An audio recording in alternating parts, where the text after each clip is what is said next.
देखो बहुत दिन पर आज गोटे पुरी रे गोटे भल कार्यक्रम है कबड्डी मैच होची नीता एकाडेमी आनुकूल्य कार्यक्रमटा होची पुरी जिलू 8 टीम आज खेलुं चारिटा आम पुओ पिला चार्टा झील पिला भितर खेल हम ये 8 दिन काल चलो ये मु तो भावुँ कबड्डी पुणी जमी पूर्व चलता आमर प्राय 20 वर्ष है बंद हो जाता 20-30 वर्ष है से जो टीम थिले पुरी स्टेट रे चैंपियन होगी नेशनल जाइए आम पुरी पिला तापर टुटू चलीगला बंद हो जाता खेलटा आज नीता एकाडेमी आग्रह देखले आम मैंने समस्ते सहयोग कलु पुरी रे जिला स्तरीय कबड्डी आरंभ होती 8 दिन धरी चलो या द्वारा खेलाड़ी मनोवृत्ति बहुत उच्च स्तर को जीव मैंने स्टेट को भी जीवे स्टेट रे भी चैंपियन हे मैंने आमर पुओ आमर झील कौन कम रही कि मंच दरकार रोला आज आम मंच जोगे देचु जिला स्तर में ये प्रतिभा मुझे राज्य में कौ पिला कम ना आम पुरी जिला पिला साखियापाड़ डेलांग 11टा ब्लॉक पिला माने बहुत बढ़िया सुंदर भाव खेल तुम देखु के सुंदर खेल हो या पर आम ये निहाती पाखे स्टेट करूँ स्टेट चैंपियन भी ये करूँ या द्वारा कौन बहुत पिलांकर जो आग्रह मरी जाता पुणी कबड्डी प्रति लोक पुणी आसो देख क्रीड़ा देख क्रीड़ा कबड्डी आम पुरी बहुत पुराना खेल यहाँ गोटे घरे घरे परिचित था विशेषकर आम जगह आखड़ा आम ओल्ड टाउन भितर कबड्डी आम बहुत सुंदर भाव में प्रतियोगिता होता आस्ते आस्ते से बंद कमी जाता बंद हो जाता प्राय कहले चले आज पुणी आरंभ हो पुणी प्रत्येक वर्ष ये हमर हम आ बहुत पिला कबड्डी प्रति जो मैंने आग्रह अच्छी पुणी मंच को आसवे नहीं आमर सार मैंने जो मैंने अच्छा सरकारी स्तर में से मैंने आरंभ कर सारे आम स्टाडियम भितर भी आमर शरत नंद सार आम साईर सी मुझे सका देखुची सी भी कबड्डी पिला ट्रेनिंग दौरान सहयोग मिले निश्चित भाव में बहुत प्रतिभा बाहर विगत दिन में कबड्डी बालीमाटी खेल होता बर्तमान मैट रे खेल हो सी पुराना स्टाइल थिला केवल गोटे गार काटिदेला जोड़े डाल पति आम भी पिला खेलुलु से कबड्डी यहाँ हूँ नेशनल इंटरनेशनल नियम अनुसार हो आजिकल जो पाठ पढ़ा पिला सब बाहर समस्ते जाणीगले कबड्डी खेलटा कौन से पुराना सिस्टम आउ ना नुआ नियम रे कबड्डी खेल हो पिला भी आमर पूरा प्रस्तुत हो गले जी एकर भर पिला निहाती नेशनल खेल देखो तुम्हें नेशनल एकर भर पिला खेलेंगे आम निश्चित भाव में कोचिंग देकी कोचिंग सेंटर आम करूँ नीता एकाडेमी जो बाहर मैंने धन्यवाद देवी से खेल को प्रोत्साहन दौरान आम भी सहयोग करुँ पूरी पिला आम जगन्नाथ धाम पिला आम मुझे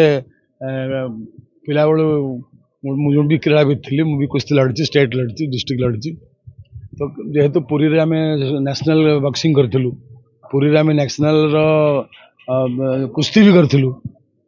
एबे ऑल इंडिया क्रिकेट भी होता जिते मु जानवर समाज रे जब सुस्थ रही अच्छी युववर्ग किसी ना किसी खेल को आग्रह करार अच्छी खाली पाठ पाठ पाठ पाठ पाठ पाठ पढ़ी पढ़ी लोक पागल हो घंटे निजे शरीर को व्यायाम न कर आजिकल जो भाया परिवेश है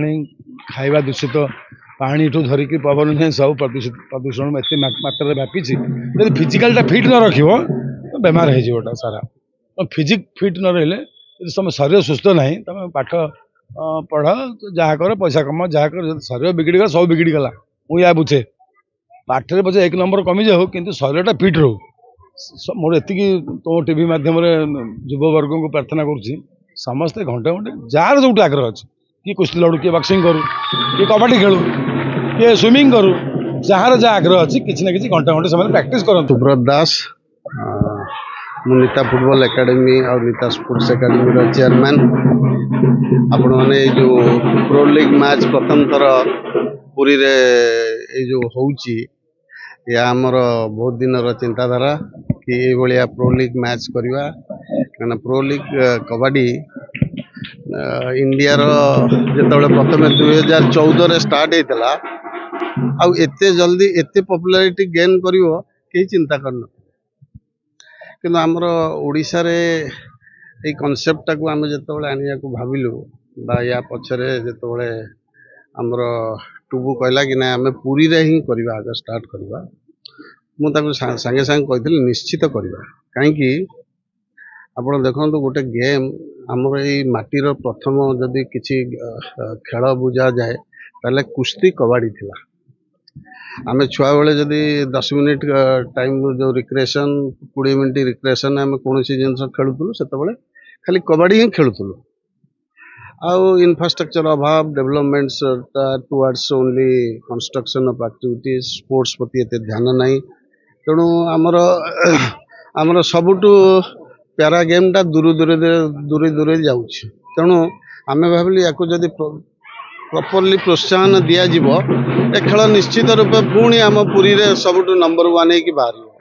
ତେଣୁ ଏଇଟା ଗୋଟେ ପ୍ରୋ ଲିଗ୍ କବାଡ଼ି ଟୁର୍ଣ୍ଣାମେଣ୍ଟ ଆମେ ଆରମ୍ଭ କଲୁ। 4ଟି ମହିଳା ଟିମ୍ ଏବଂ 4ଟି ପୁରୁଷ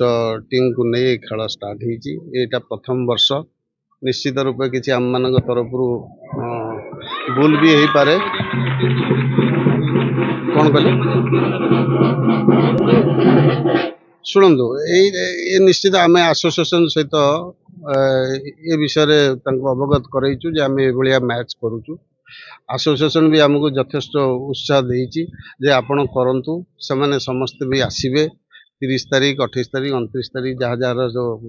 ଇଏ ଦେଇଛନ୍ତି ତା ଭିତରେ ନିଶ୍ଚିତ ଏଥିରେ ଟ୍ୟାଲେଣ୍ଟସଟା ସେମାନଙ୍କ ଆଖିକୁ ଦିଶିବ। ଯେଉଁମାନେ ଭଲ ଖେଳୁଛନ୍ତି ତାଙ୍କ ଆଖିରେ ଆସିଲେ ସେମାନେ ନିଶ୍ଚିତ ଆମ ପାଇଁ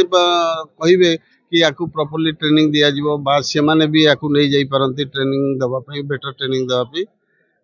ଖେଳ ହେଲେ ଖେଳ ଭିତରେ ଯେଉଁମାନେ ପ୍ରକୃତ ଖେଳାଳି ସେମାନେ ନିଶ୍ଚିତ ଉଭରିବେ, ସେଥିରେ କିଛି ଦ୍ୱିମତ ନାହିଁ।